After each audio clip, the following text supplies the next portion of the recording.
అంబానీ పెళ్ళి దాని గురించి అంతలా మాట్లాడుకోవడం మంత్స్ టుగెదర్ జరిగిందనా లేకుంటే ఒక రిచ్ ఫ్యామిలీ అనా? అఫ్ కోర్స్ ఇది ద బాప్ of all marriages. Mukesh Ambani జేబులో ఉన్న డబ్బు వేరే వాళ్ళకి వెళ్ళింది. లేకపోతే ఆయన మళ్ళీ బిజినెస్లో పెట్టో ఏదో రియల్ ఎస్టేట్ ప్రాపర్టీ ఇవ్వనో లేకపోతే అంత ఖర్చు పెట్టే బదులు స్కూల్స్ కట్టించవచ్చు లేకుంటే రోడ్స్ ఇవ్వచ్చు. తన డబ్బు కదా, తన ఇష్టం అది. సహారా సుబ్రతోరా ఇద్దరు కొడుకుల పెళ్ళిళ్ళు చాలా లావిష్గా చేశారు, ఎక్కువ ఖర్చు పెట్టారు. చివరికి ఆయన చనిపోయిన తర్వాత ఆ ఇద్దరు రాలేదు అనేటువంటి వార్తలు కూడా వచ్చాయి. He spent a lot of money, అంటే that is the greatest event అని తను ఫీల్ అయ్యాడు. వాళ్ళు ఒక 6 నెలల్లో విడిపోయారు. హ్యాపీలీ మ్యారీడ్ అనే బదులు హ్యాపీలీ డైవోర్స్. అంటే డివోర్స్ సెలబ్రేట్ చేసుకోవాలి, పెళ్లి కాదు.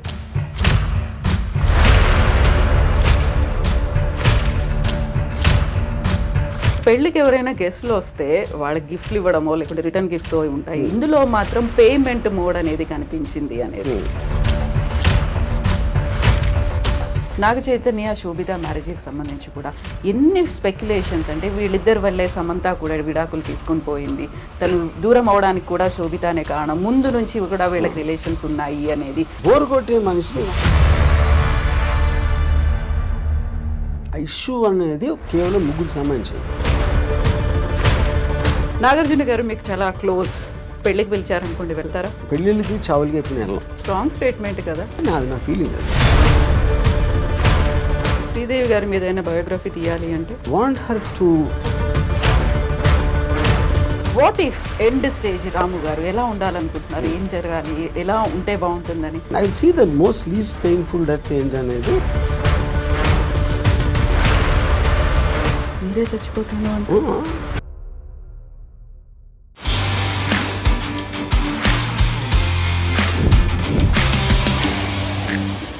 నమస్తే, welcome to I dream celeb chat with Kavitha.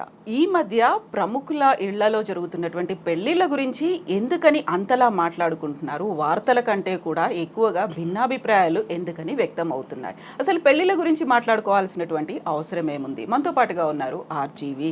Hello sir. Hi. So ఎందుకని ఇంత తీవ్రంగా అంబానీ పెళ్ళి వాళ్ళ ఇంట్లో జరుగుతోంది, దాని గురించి అంతలా మాట్లాడుకోవడం మంత్స్ టుగెదర్ జరిగిందనా లేకుంటే ఒక రిచ్ ఫ్యామిలీ అనా? అది ఆబ్వియస్. అంటే ఒక పాయింట్ ఏంటంటే మనకు అసలు ఊహించని విధంగా పెళ్ళిళ్ళు అంటేనే ఖర్చుతో కూడిన వ్యవహారం. ఎంత చిన్న పేదవాడైనా మ్యాక్సిమం వాళ్ళు ఖర్చు పెట్టేది పెళ్ళిలోనే ఖర్చు పెడతారు. ఇప్పుడు దాన్ని ఊహించని దానికి వీలు లేకుండా అంత అంటే 5,000 కోట్లు అయిపోయింది అంటే ఆటోమేటిక్గా that will come one under the vulgar display of wealth అని ఒక వర్డ్ ఉండేది.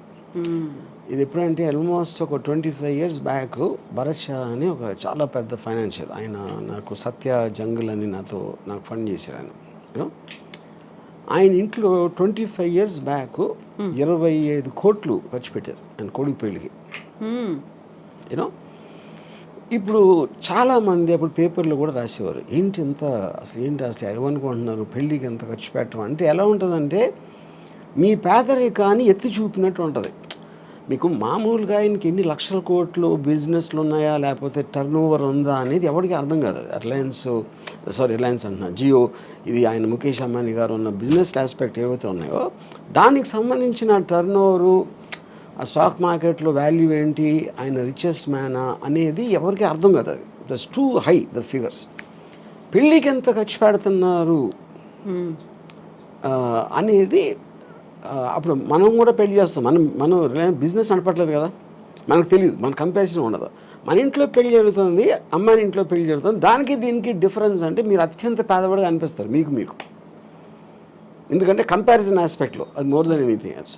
సో నేను చూసిన 3 అంటే భరత్ షా కొడుకు పెళ్ళి ఒకటి, దాని తర్వాత ఒక 10 years, దాని తర్వాత సుబ్రతోరాయ్ సారా ఇంట్లో పెళ్ళింది. యూనో అఫ్ కోర్స్ ఇది ద బాప్ ఆఫ్ ఆల్ మ్యారేజెస్. యూనో అప్పుడు కూడా విచిత్రంగా ఏం చెప్పేవారు అంటే, ఇప్పుడు నాకు తెలిసిన ఒక ఆవిడ, షీ మేక్స్ క్యాండిల్స్. సో సారాషి పెళ్ళి విషయంలో 3 కోట్లు తన ఒక్క బిల్లు వచ్చింది. క్యాండిల్స్ కూడా తను ఒక్కదే చేయాల, చాలామంది చేశారు. అంటే అది 7-8 రోజులు అలా అయింది పెళ్ళి. అది క్యాండిల్స్కి 3 కోట్లు అంటే అసలు మనకి ఎక్కడున్నాం ఎక్కడున్నాం మనం కూడా కాదు, ఎక్కడా లేవు. అది నా పాయింట్. సో ఇప్పుడు ఏంటంటే వల్గర్ డిస్ప్లే ఆఫ్ వెల్త్ అనేది ఆ టర్మ్ ఎప్పటి నుంచో ఉంది. It's not a new term. అంటే మీరు నా దగ్గర నీకన్నా చాలా ఎక్కువ ఉందని చూపించటానికి ఒక సందర్భం క్రియేట్ చేసి, లేకపోతే మీరు ఏదో పేరెంటారు కానీ మీరు రోజు వెళ్ళి ముఖేష్ అంబానీ ఇంట్లో కూర్చోరు, ఆయన ఏం చేస్తున్నాడో తెలియదు. ఆయన పెళ్లి చేస్తున్నాడు కాబట్టి ఇమేజెస్ బయటకు వస్తాయి, దానికి సంబంధించిన వార్తలు అన్నీ. ఇప్పుడు కానీ దీంట్లో ఎప్పటికీ అర్థం కాదు ఏంటంటే, దీంట్లో ఒకవైపు నుంచి అన్ని కోట్లు ఖర్చు పెట్టి ఇంత పేద దేశంలో ఇంతమంది తినటానికి తిండి లేదు, ఇంతమందికి అసలు ఇల్లు లేదు ఉండటానికి, మెజారిటీ వాళ్ళు అలా ఉన్నప్పుడు పెళ్లి కోసం 5,000 కోట్లు ఖర్చు పెడతారా అనేది ఒకటి రావచ్చు. సేమ్ థింగ్ భరత్ భాయ్ అప్పుడు కూడా వచ్చింది. అప్పుడు భరత్ భాయ్ నాకు చాలా ఇంట్రెస్టింగ్ ఇది చెప్పారు. ఫస్ట్ టైం నాకు డబ్బు అనేది ఏంటని అప్పుడు అర్థమైంది నాకు. తను ఏమన్నారంటే, ఖర్చు పెట్టడం అంటే ఏంటి అసలు అర్థం? ఖర్చు పెట్టడం అంటే నా దగ్గర ఉన్న డబ్బు నా కొడుకు పెళ్లి సందర్భంగా ఆనందంతో వేరే వాళ్ళకి ఇచ్చేస్తున్నా, అది దానం కిందకు వస్తుంది అన్నాడు. దుబారా ఖర్చు కాదు. ఎందుకంటే అదే 25 కోట్లు నేను ఒక ల్యాండ్ కొనుక్కుంటే ఎవరికి ప్రాబ్లం లేదు, ఆ ల్యాండ్ వాల్యూ 1000 కోట్లు అవ్వచ్చు 25 ఏళ్ళకి. కానీ అప్పుడున్న 25 కోట్లు నేను వేరే వాళ్ళకి ఇచ్చింది. ఎవరికి ఇస్తారు? ఖర్చు అంటే ఏంటి అసలు మీనింగు? వర్కర్స్కి ఏదో ఆభరణాలు చేశారు, ఏదో చేశారు, గెస్ట్లను పిలిచారు, తిండి పెట్టారు, ఇది చేశారు, ఇలాంటివి అన్నీ కలిపే కదా. అంటే ముఖేష్ అంబానీ జేబులో ఉన్న డబ్బు వేరే వాళ్ళకి వెళ్ళింది. అంటే అది యాక్చువల్గా మెచ్చుకోవాల్సిన విషయం ఇన్ వే. లేకపోతే ఆయన మళ్ళీ బిజినెస్లో పెట్టో ఏదో రియల్ ఎస్టేట్ ప్రాపర్టీ కొనో లేకపోతే ఏదో కొని ఇంకా ఎక్కువ అవుతుంది అంతే. అందుకని సర్క్యులేట్ అవుతుంది అది యాక్చువల్గా that is the whole point. So ఇప్పుడు డబ్బులు ఎప్పుడు పోవు, ఒక్క జేబు నుంచి ఇంకో జేబుకి మారుతాయి. ఒక చిన్న ఎగ్జాంపుల్, చాలామంది చిన్న ప్రొడ్యూసర్లు వచ్చి లేకపోతే ప్రొడ్యూసర్ ఎంత డబ్బులు పోగొట్టుకుంటారు అనుకుంటారు. ఎంత పోగొట్టుకుంటారంటే గాల్లో వెళ్ళిపోలేదు కదా, ఏం కాలిపోలేదు, వేరే జేబులోకి వెళ్ళి అతని దగ్గర ఉన్నాయి. అతను ఏదో ఒక విజన్తో వచ్చాడు, ఆ విజన్ కోసం పని చేయడానికి ఎంతో 100 మందికో 200 మందికో డబ్బులు ఇచ్చాడు అందరికీ. వాళ్ళందరూ పని చేశారు, ఆ విజన్ ఫెయిల్ అయింది ఒకడే, అది మిగతా వాళ్ళ దగ్గరికి. That is what is called distribution of wealth, redistribution of wealth వస్తుంది అది concept. So coming back to the marriage, ఇది ఇప్పుడు మీరు ఒక స్పెక్టికల్ క్రియేట్ చేశారు. పెళ్ళి అంటే ఇదిరా అసలు ఏషియాలోనే ఇప్పుడు maybe I don't know in the world, అంటే ఈ షేక్ లీలో చేస్తుంటారు నాకు తెలీదు. But this must be the most expensive marriage apart from ఈ కింగ్స్ క్వీన్స్ అలాంటి దగ్గర ఉందేమో నాకు తెలియదు. మోడర్న్ హిస్టరీలో this must be the most expensive. కానీ మోస్ట్ ఎక్స్పెన్సివ్ అన్నది నేను ఇందాక ఎగ్జాంపుల్ ఇచ్చినట్టు 5,000 కోట్లు ఆయన దానం ఇచ్చాడు, అది ఆయన చేసింది. అయితే మీరు దీన్ని ఈ రకంగా దానం అన్నప్పటికీ కూడా అంత ఖర్చు పెట్టే బదులు స్కూల్స్ కట్టించవచ్చు, లేకుంటే రోడ్స్ ఇవ్వచ్చు, లేకుంటే విలేజ్ డెవలప్మెంట్ అదే నా point. Every one has their own way of doing that. వాళ్ళ దాంట్లో ఇప్పుడు దానం అనేది ఒకే రకంగా చేయాలని లేదు కదా. మనం అనుకునే స్కూల్ కట్టించారా, టెంపుల్ కట్టించారా, లేకపోతే ఎవరో వికలాంగులకి ఏదైనా ఇచ్చారా అనేది అవి కూడా అది అంటే. కానీ తన ఉద్దేశం, నా పాయింట్ తన డబ్బు వేరే దగ్గరికి వెళ్ళింది అనేది పాయింట్. కానీ ఏ విధంగా వెళ్ళింది అనేది ఎవరు చెప్పగలుగుతారు? ఏ విధంగా వెళ్ళాలి అని మీరు నిర్ధారించలేరు కదా. తన డబ్బు కదా, తన ఇష్టం అది. ఇప్పుడు మీరు చెప్పిన ఒక ఎగ్జాంపుల్లో సహారా, సుబ్రతోరా 2 కొడుకుల పెళ్ళిళ్ళు చాలా లావిష్గా చేశారు, ఎక్కువ ఖర్చు పెట్టారు. చివరికి ఆయన చనిపోయిన తర్వాత ఆ 2 రాలేదు అనేటువంటి వార్తలు కూడా వచ్చాయి. ఇది ఇప్పుడు ఇక్కడ ఈ ఆస్పెక్ట్లో ఒకటి చెప్తాను నేను. పెళ్ళి అనేది ఒక ఈవెంట్, ఒక ఫెస్టివల్ లాంటిది. దట్ ఇప్పుడు చాలాసార్లు మీరు ఇంత 3 రోజులు పెళ్ళిళ్ళు చేసుకుని సంగీతం ఇది అది అని మేము మామూలు వాళ్ళు చెప్తున్నాం. ఆ పెళ్ళి చేసిన తర్వాత మ్యాక్సిమం అంటే నాకు తెలిసిన నాకు దగ్గర పర్సన్ తన కొడుకు పెళ్లి చేసాడు, he spent a lot of money, అంటే that is the greatest event అని తను ఫీల్ అయ్యాడు. వాళ్ళు ఒక 6 నెలల్లో విడిపోయారు. అప్పుడు ఎవరు అర్థమైనట్టు? ఖర్చు పెట్టినప్పుడు అర్థమైనట్టు, అంతే కదా. ఇప్పుడు ఇక్కడేంటి, ఒక పాయింట్ ఏమో చాలా ఘనంగా చెయ్యాలి అని వాళ్ళ ఐడెంటిటీ కోసము, లేకపోతే వాళ్ళు ఫెయిల్యూర్గా ఫీల్ అయిపోతారు. ఇది పేరెంట్స్ చాలా ఘనంగా చేయలేకపోతే పెళ్ళి, దానికోసం ఎంతో కష్టపడి అప్పు సప్పు ఏదో లేకపోతే వాళ్ళ ఆస్తులు అమ్ముకుని చేస్తారు. కానీ ఆ రోజు అయిపోయిన తర్వాత నెక్స్ట్ డే రేపు మీరు ఆ పెళ్ళి అలంకారాలు అయిపోయి మామూలు మనుషులే కదా మళ్ళీ వాళ్ళు కొన్ని గొడవలు మామూలే. మళ్ళీ పెద్ద కొట్టుకుంటూ వచ్చినప్పుడు పెళ్లి వల్ల చేసామని అవడానికి కూడా పెళ్లి మర్చిపోయారు. రాత్ గయి బాత్ గయి అయిపోయింది, ఆ రోజుతోనే అయిపోయింది అది. సో దాని తర్వాత వచ్చే ఏ ఆస్పెక్ట్ అయినా కూడా యూ కాంట్ కంట్రోల్ ఇట్. సో అప్పుడు అది రిడిక్యులస్ అండి. అందుకని నేనేమన్నానంటే డివోర్స్ని సెలబ్రేట్ చేసుకోవాలి, పెళ్ళి కాదు. ఇది ఎందుకంటే పెళ్ళి అనేది మీరు ఒక అన్నోన్ టెరిటరీలోకి వెళ్తున్నారు, అంటే ఆల్మోస్ట్ జైలు లాంటిది. అది నిబంధనలు ఉంటాయి. మీరు అంతకుముందు ఉన్నంత ఫ్రీగా ఉండలేరు. అంతకుముందు ఉన్న అన్నీ తనేమనుకుంటుంది, ఆడేమనుకుంటాడు, వాళ్ళ అత్తమామలు ఏమనుకుంటారు, ఇలాంటి రకరకాల ఆస్పెక్ట్స్లో మీకు ఒక ప్రెషర్ బిల్డప్ అయ్యి ఒకసారి డివోర్స్ అయిపోతుంది. డివోర్స్ అయినప్పుడు ఏంటి, మీరు మళ్ళీ జైలు నుంచి బయటకు వచ్చేసినట్టు. That is more cause for celebration అనేది. ఇది ఒక స్టూపిడ్గా పెళ్ళిని సెలబ్రేట్ చేసుకుంటారు అందరూ. పెళ్ళి అనేది చాలా అంటే అవునా కాదా, పాము కాటేస్తుందా ఇదా అని అంత టెన్షన్తో వెళ్ళాలి, కానీ దాన్ని సెలబ్రేట్ చేసే అంత ఎస్పెక్ట్ లేదు. ఎస్పెషలీ మీరు డివోర్స్ రేట్ ఎంత పెరిగిపోతున్న రోజుల్లో, ఆల్మోస్ట్ 60-70% వెళ్తుందని మొన్న ఎవరు చెప్పారు. So which means the institution it self is failing. అలాంటి సందర్భంలో మీరు అదొక పెద్ద మీ జీవితంలో జరిగిన ఘనకార్యం లాగా ఫీల్ అయిపోయి పెళ్లి చేసుకుంటాం అనేది నా దృష్టిలో చాలా స్టూపిడ్. అది ఇలా ఎంత ఇదిగా ఈ మధ్య కాలంలో అలాంటి ట్రెండ్ కూడా కనిపిస్తుంది. హ్యాపీలీ మ్యారీడ్ అనే బదులు హ్యాపీలీ డైవోర్స్. అంతే ఈ మధ్య కాలం ఎప్పుడు అంతే. ఇప్పుడు నేను నా డివోర్స్ అయ్యి ఆల్మోస్ట్ 25 years పైన.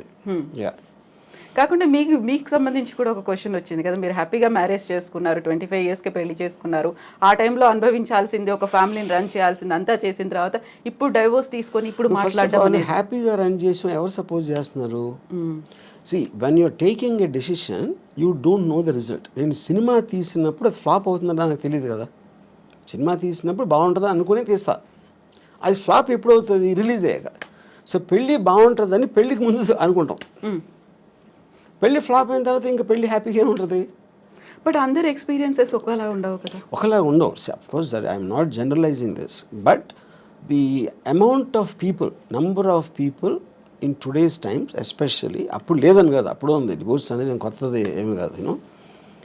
It is rising much more, which basically for the reasons maybe the women, అంటే ప్రతి మనిషి ఒక ఇండిపెండెన్స్ కోరుకుంటాడు. ఇంకొకళ్ళ కోసం వాళ్ళ కోరికలు కానీ వాళ్ళు చేయాలనుకుంటున్నాయి జడ్జిమెంటల్గా అవ్వటానికి ఎవరు ఇష్టపడరు. మ్యారేజ్లో అది కంపల్సరీ అయిపోతుంది. నా భార్య ఎలా ఉండాలి, నా భర్త ఎలా ఉండాలి, ఎందుకు నన్ను సినిమాకి తీసుకెళ్ళట్లేదు, ఎందుకు, అది కాన్స్టెంట్గా ఒక పర్సన్ మీద మీ హ్యాపీనెస్ని వదులుతున్నారు మీరు. ఆ ప్రెషర్ తట్టుకోలేక it will lead to the divorce finally, which will be the most common reason. Incompatibility. Divorce అనేది అరేంజ్డ్ మ్యారేజ్లో కనిపిస్తుందా, లవ్ మ్యారేజ్లో? లవ్ మ్యారేజ్లో ఎక్కువ అవటానికి ఛాన్స్ ఉంది డివోర్స్. దానికి కారణం ఏంటంటే లవ్లో ఎక్స్పెక్టేషన్స్ ఎక్కువ ఉంటాయి. ఇప్పుడు పెళ్ళికి ముందు నువ్వు లేకపోతే నేను బతకలేను, నువ్వే నా జీవితం, ఇలాంటి డైలాగ్స్ అన్నీ వాడతాడు.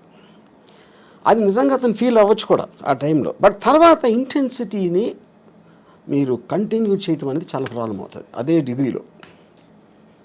So you start taking each other అనే గ్రాంటెడ్ లెవెల్లో. అప్పుడు అమ్మాయి విల్ ఫీల్ బిట్రేడ్, అప్పుడు అలా అన్నాడు ఇప్పుడు ఇలా చేస్తున్నాడు అనేది. Similar it can be the reverse. What ever అమ్మాయి అప్పుడేముంది ఏంటి, what ever it is, know that is a separate topic. So ఆ టర్మ్స్లో మ్యారేజ్ అనేది బ్రేక్ అవ్వటానికి ఎక్కువ ఛాన్సెస్ ఉందని మనకు అర్థమైనప్పుడు, more than majority of the కేసెస్లో, అప్పుడు పెళ్ళి అనే ఇన్స్టిట్యూషన్ ఇంత పెద్ద సీన్ చేయటం అనేది నాకు నా ఆనెస్ట్ ఫీలింగ్ ఏంటంటే, ఇప్పుడు అంటే Ambani is an exceptionally rich person, and దాన్ని మనం we cannot do it as a bench mark for otherwise marriages. నా పర్సనల్ ఫీలింగ్లో పెళ్ళికి అయిన ఖర్చు మొత్తం కూడా వీళ్ళకి ఇచ్చేయాలి, ఎవరైతే పెళ్ళి చేసుకుంటున్నారో. Whatever they can raise, వాళ్ళు దాంతో వ్యాపారం చేసుకుంటారా, అనుభవిస్తారా, హాలిడేకి వెళ్తారా, అది వాళ్ళు ఖర్చు పెట్టారు. కానీ అడ్డదడ్డంగా లేనిపోవడం అందరు పెట్టి వాళ్ళకి భోజనాలు పెట్టేసి అది చేసి డెకరేషన్లు చేసి వేరే వాళ్ళ మీద వేస్ట్ చేయటం అనేది I feel it's a mistake. ఇప్పుడు ఇప్పుడు అంబానీలు అనంత్ అంబానీ పెళ్ళైన తర్వాత బోల్డ్ అంతమంది ఫారెన్ సెలబ్రిటీస్ సింగర్స్ వాళ్ళందరికి వచ్చారు. అక్కడ ఒక కండిషన్ పెట్టారు, మన ఇండియన్ అటైర్, ఇండియన్ ట్రెడిషనల్ డ్రెస్లో కనిపించాలని. సో దట్ వీళ్ళు అంబానీ ఫ్యామిలీ అంతా మన ట్రెడిషన్ని, మన కల్చర్ని విశ్వవ్యాప్తం చేస్తున్నారు, అందరికీ మన విలువను గొప్పదనాన్ని చెప్తున్నారు అనేటువంటి ఒక కాన్సెప్ట్ కూడా కనిపించింది అక్కడ. అలా వాదించే వాళ్ళకి ఏం అంటే ఇప్పుడు అది మీకున్న పవర్ మీరు ఎగ్జిబిట్ చేస్తున్నారు. మా దానికి అంటే మీరు ఏ ఫెస్టివల్కి పిలిచినా ఎక్కడ పిలిచినా always they will call about attire. ఎలాంటి డ్రెస్ చేసుకుని రావాలి, దాని పర్టికులర్ దానికి సూట్ అవ్వడానికి. అంటే ఇప్పుడు జస్టిన్ బీబర్ని లేకపోతే ఎవరినో ఇండియన్ అటైర్ చేస్తే అది అయిపోయిందా? అది it's a part of the payment process. మీకు ఎంత డబ్బు ఇస్తాం, మా దగ్గరకు వచ్చి ఇది చేయాలి, ఈ బట్టలు వేసుకోవాలి, ఇలాంటివి చెప్తే చేస్తారు. Which is the reason they are hide for. Like film actor, ఒక యాక్టర్ యాక్ట్ చేసిన మాత్రాన అదే అతనే క్యారెక్టర్ అవ్వడు కదా. So I think it is just ఏదో చెప్పుకోవటానికి అది ఉంటుంది. మీరు అలా చేసుకుని రివర్స్ చూస్తే ఇండియన్ అటైర్ అంత ఎక్కువ అంటే సెలబ్రిటీలు ఎవరు ఇండియన్ అటైర్ వేసుకుంటారు అసలు? వాళ్ళు మొత్తం యూత్ అంతా ఎవరు ఫాలో అవుతున్నారు? వెస్ట్రన్ ఫ్యాషన్ ఫాలో అవుతారు. అవును, ఇండియన్ అటైర్ వేసుకుంటారా? So that doesn't become a bench mark, that doesn't become a ఒక రోల్ మోడల్ అవ్వటానికి ఛాన్స్ లేదు. యా. సో పెళ్ళికి ఎవరైనా గెస్ట్లు వస్తే వాళ్ళకి గిఫ్ట్లు ఇవ్వడమో లేకుంటే రిటర్న్ గిఫ్ట్స్ ఉంటాయి, ఇందులో మాత్రం పేమెంట్ మోడ్ అనేది కనిపించింది అనేది. సో 1000 కోట్లు దీనికోసం కూడా ఖర్చు పెట్టారు, ఊరికే రాలేదా గెస్ట్లు అందరూ అంటే? అంటే నాకు అర్థం కదా, ఎలాబరేట్ చేయండి. సో ఇప్పుడు మీరు అన్న జస్టిన్ బీబర్ కావచ్చు, లేకుంటే బాలీవుడ్ సెలబ్రిటీస్ కావచ్చు, ఎవరికైనా కానీ వీళ్ళే డబ్బులు ఇచ్చారు. అంటే that is a very usual thing. అది నాట్ అబౌట్ అంబానీస్ మ్యారేజ్. మీరు ఏ పెళ్ళిళ్ళకి, బర్త్డే పార్టీలకి లేకపోతే ఈవెంట్స్కి మీరు సెలబ్రిటీని పిలిచినప్పుడు you will have to pay money. అది బిజినెస్సే కదా. For example Sunny Leone charges 25 lakhs to ఒక బర్త్డే పార్టీకి అటెండ్ అవ్వడానికి తను 25 lakhs తీసుకుంటుంది. వాడేం చెప్తాడు, నా బర్త్డేకి సన్నీ లియోన్ వచ్చిందని చెప్పుకోవటానికి కడుతున్నాడు. లేకపోతే వేరే వాళ్ళకి ఎందుకు ఇస్తాడు? సో సెలబ్రిటీ స్టేటస్ని, మీ పరపతిని పెంచుకోవడానికి మీరు బయట ప్రగల్భాలు చెప్పుకోవడానికి డబ్బులు కట్టాల్సి వస్తుంది కదా. ఒక మార్కెటింగ్ మీ దగ్గర ఉన్నాయి. ఇప్పుడు 5,000 కోట్లు చాలా ఎక్కువ డబ్బు అనిపిస్తుంది, కానీ 50 లక్షల కోట్లు ఉంటే 5,000 ఏంటి చిల్లర అది. అప్పుడు వాళ్ళ తాహతు బట్టి ఖర్చు పెడతారు. ఇప్పుడు మామూలు చాలా మందికి తాహతు ఉండకపోవచ్చు, అలా అప్పులు చేసి ఖర్చు పెడతారు. ఎందుకు ఖర్చు పెడతారు? అది లేకపోతే సమాజం సరిగ్గా చూడదేమో, మా పిల్లలేమో మా పెళ్ళి కూడా చేయలేకపోయేవా అని అంటారని ఆ ప్రెషర్ తోటి ఖర్చు పెడతారు. యా. ఆర్జీవి గారికి ఇన్విటేషన్ వచ్చిందా? అమ్మాని దానిక రాలేదు. నేను అసలు నాకు ఏ పెళ్ళికి నాకు ఇన్విటేషన్ రాదు, ఎందుకంటే నేను అసలు పెళ్ళికి వెళ్ళాలని అందరికీ తెలుసు. బట్ గతంలో ఒక ఇంటర్వ్యూ చూసాను, అంబానీలు అంటే ఆ గౌరవం, వాళ్ళ లైఫ్ స్టైల్ కావచ్చు, లేకుంటే వాళ్ళు మార్కెట్ చేసే పద్ధతి, వాళ్ళు ఎంప్లాయ్మెంట్ ఇవ్వడము అనేది. సో అదే ఆరాధన అదే కంటిన్యూ అవుతుందా ఇప్పటికి కూడా? ఏది ఎవరికి? ఆర్జీవి గారికి. అంబానీ అంటే ఎనీబడి సక్సెస్ఫుల్ నేను ఆరాధిస్తానండి. అంటే ఏ ఫీల్డ్ అయినా సరే, including whatever Ambani does, you know. So నేను చాలాసార్లు చెప్పింది ఏంటంటే, డబ్బులు సంపాదించినోడు is a better person than డబ్బు లేనోడు కన్నా. అంతేగాని పేదవాళ్ళు అని నేను అనుకోను. పేదవాళ్ళు failures, rich people successful people. Any దాంట్లో సక్సెస్ అయినప్పుడు వాళ్ళని we have to look them at them from a low angle. Same thing continue అవుతుంది. యా. సో ఇప్పుడు పెళ్ళి, ఆ తర్వాత విడాకులు, వీటన్నిటి గురించి మాట్లాడుకున్నప్పుడు గతంలో మీరు ఒక ట్వీట్ చేశారు, రీమ్యారేజ్కి సంబంధించి. ఒకసారి బయటపడ్డ తర్వాత మళ్ళీ దాన్ని సెలబ్రేట్ చేసుకోకుండా ఎందుకు పెళ్లి చేసుకొని అవసరం వచ్చింది, బుద్ధి లేదా అన్నట్టుగా మీరు ప్రశ్నించారు.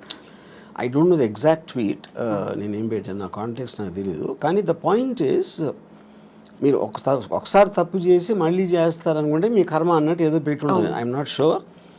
కానీ ఇంకోటి ఏంటంటే, ఆబ్వియస్లీ మీకు సెకండ్ మ్యారేజ్ అంటే పర్సన్ మారుతారు కదా. పర్సన్ మారినప్పుడు ఈసారి బాగానే ఉంటుందేమో అని మళ్ళీ చేసుకుంటారు, మళ్ళీ ఏదవుతుంది. ఎందుకంటే problem is not with the person, అది ఇన్స్టిట్యూషన్లో ప్రాబ్లం ఉంది. అది ఇద్దరిని కలిపి ఒక చోట ఉండాలి, కొన్ని నిబంధనలను, భార్యాభర్తలు కాబట్టి ఇలా ఉండాలి అనే నిబంధనల నుంచి వచ్చిన సిస్టంలో ప్రాబ్లం ఉంది. It is not the people. So వ్యవస్థలో ప్రాబ్లం ఉందా? పెట్టేటువంటి వ్యవస్థలో, ఓన్లీ వ్యవస్థ. పెడుతున్నట్టు marriage institution is itself fundamentally flawed. So ముహూర్తాల బలం, ముహూర్తాల్లో కూడా ప్రాబ్లం ఉంది కాబట్టి అని సరికొత్త వాదన ఈ మధ్య కాలంలో వస్తుంది. సో వాళ్ళ రాశులు జన్మ అంటే ఇప్పుడు నక్షత్రాలు. అది ముహూర్తాలు నమ్మటం అనేది ఇట్స్ ఏ సూపర్స్టిషన్ ఆస్పెక్ట్ అది. So there is no scientific backing to it. సో అప్పుడు దేవుని నమ్మటం, మూఢనమ్మకాలు నమ్మటం, ముహూర్తాలు నమ్మటం అవన్నీ కూడా ఒకే కేటగిరీలో వస్తాయి. That depends on person to person. Yeah. So ఇప్పుడు సరికొత్తగా నాగ చైతన్య అండ్ శోభితాకి సంబంధించి ఎంగేజ్మెంట్ తర్వాత వస్తున్నటువంటి ఆస్ట్రాలజర్స్ వీడియోలు అవి పెడుతున్నారు. మళ్ళీ వీడు విడాకులు తీసుకుంటారు, అప్పుడు సమంతతో ఏమైందో ఇప్పుడు అదే అవుతోంది. ఇలాంటి వాటన్నిటిని ఎలా చూస్తారు మీరు? సరే, అదే చెప్తున్నా. ఇప్పుడు ప్రతి ఒక్కరికి 2 bit ఆఫ్ ఫేమ్ కావాలి. సెలబ్రిటీస్ గురించి వాళ్ళు చేస్తున్న దాని గురించి మాట్లాడితే మనకి వ్యూస్ వస్తాయి. ఇప్పుడు ఇలా మీడియాలో మీరు క్వశ్చన్ ఎందుకు అడుగుతున్నారు, అలాంటి టాపిక్ అతను లేపాడు కాబట్టి, అతను అది లేపాడు కాబట్టి మీరు అడుగుతున్నా, అది తనకు కావాల్సింది కూడా అదే.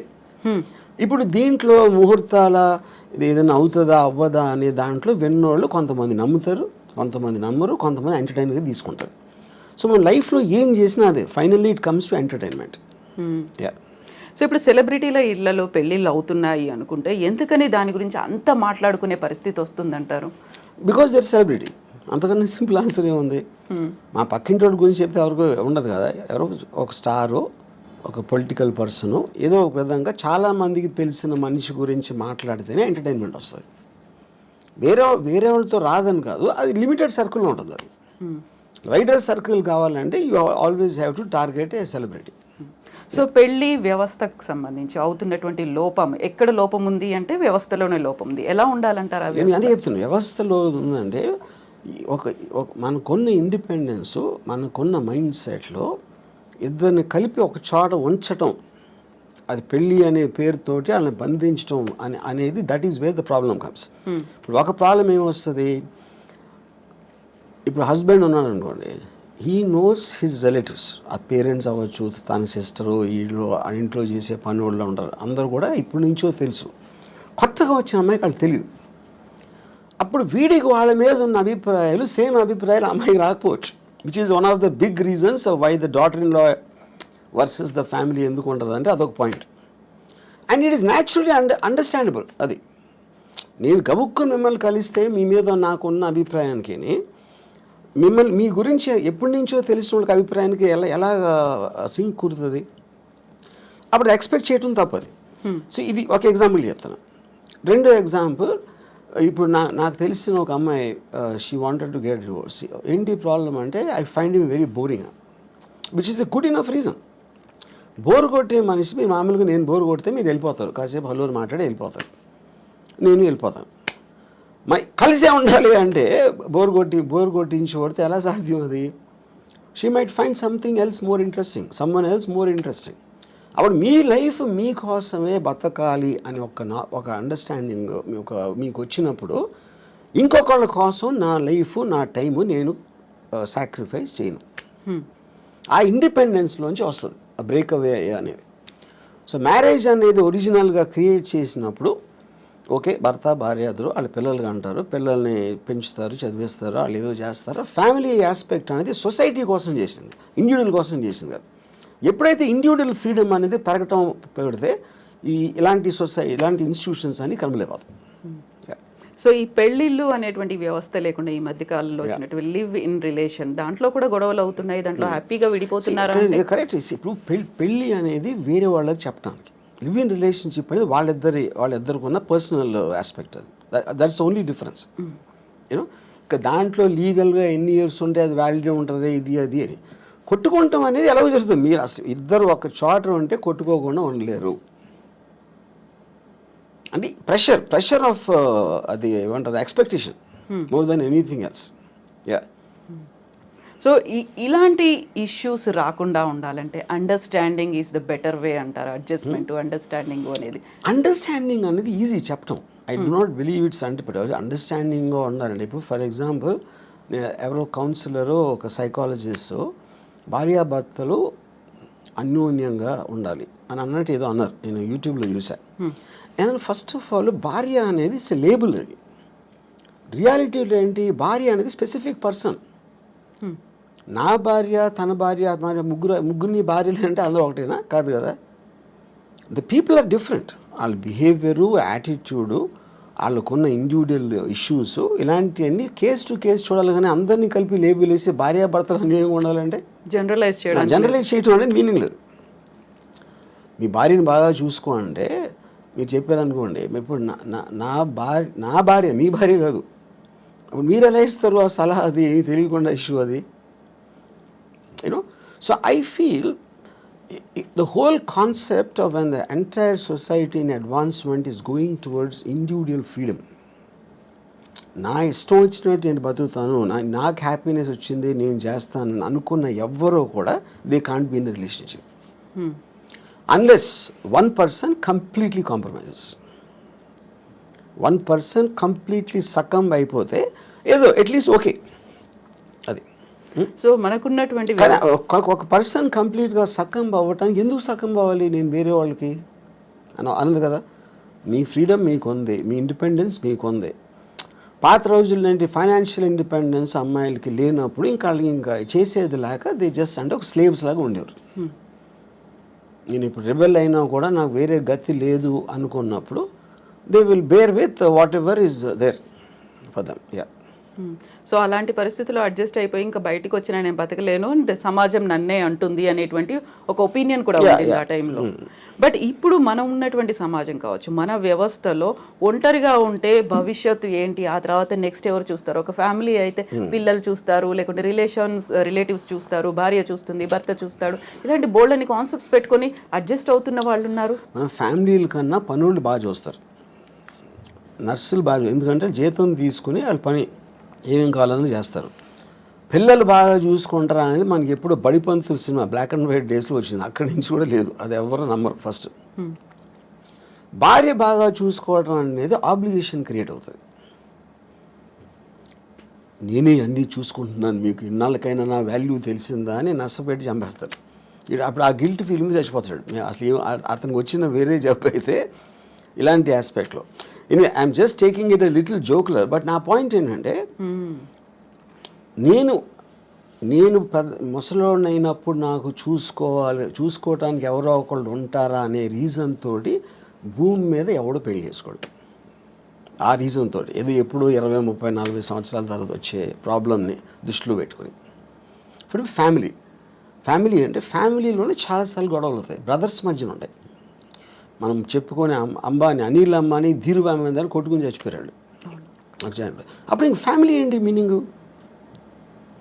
ఫ్యామిలీలోనే అసలు మీకు మ్యాక్సిమం ప్రాబ్లమ్స్ ఉండేది ఫ్యామిలీ వల్ల, బయట వాళ్ళ వల్ల ఉండదు.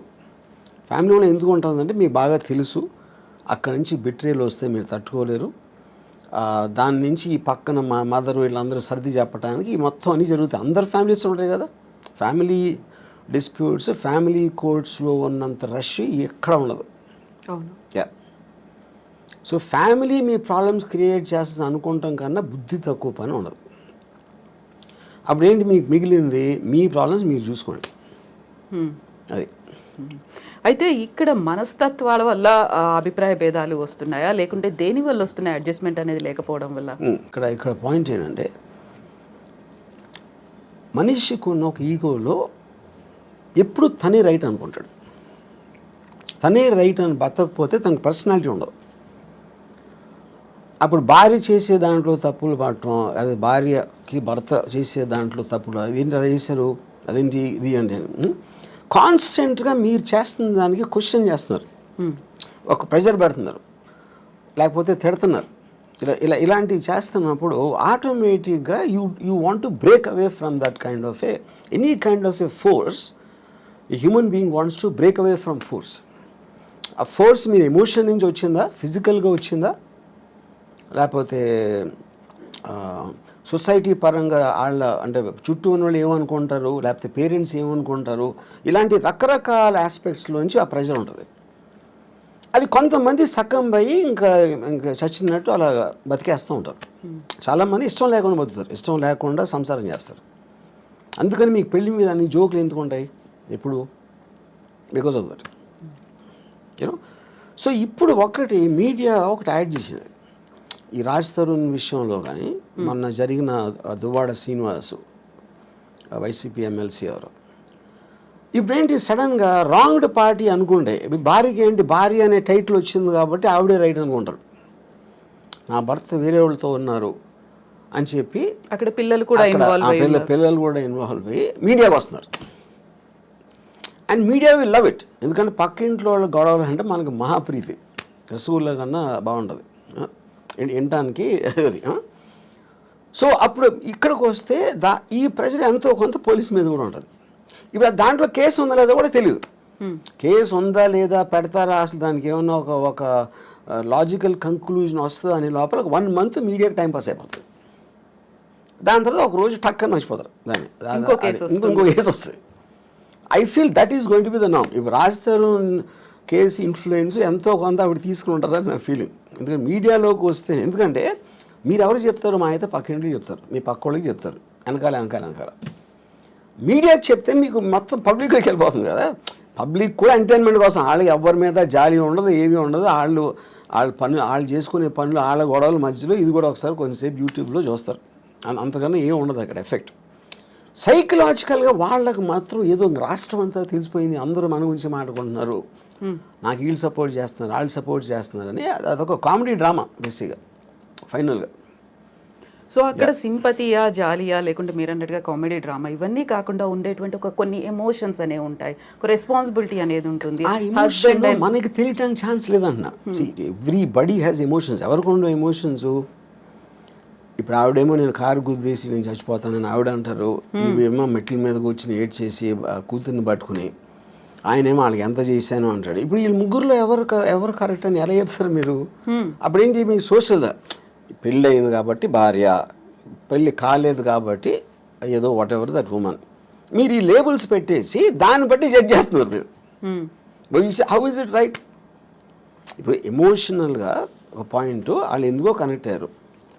అప్పుడేంటి పెళ్ళి చేసుకున్నాక ఇంకొక అమ్మాయితో ఉండకూడదు అనేది మారల్ ఇష్యూవా, లీగల్ ఇష్యూవా, సోషల్ ఇష్యూ, ఏం ఇష్యూ అది పర్సనల్ ఇష్యూ యాక్చువల్గా. యూనో పర్సనల్ ఇష్యూలో మరి సొసైటీ వెళ్ళి ఏలు పెడితే అంటే దానికి మీనింగ్ ఏముంది ఇంకప్పుడు? ఇప్పుడు ఆవిడ ఏడుస్తున్నారు, ఇంట్లో ఏం చేస్తున్నారు మనకేం తెలుసు? ఇప్పుడు లావణ్య గారు ఉన్నారు, మీరు 5 చూస్తే 5 డిఫరెంట్ పర్సనాలిటీస్ ఉంటాయి. ఏ పర్సనాలిటీ నిజమైన లావణ్య అంటే తెలుస్తుంది మీకు?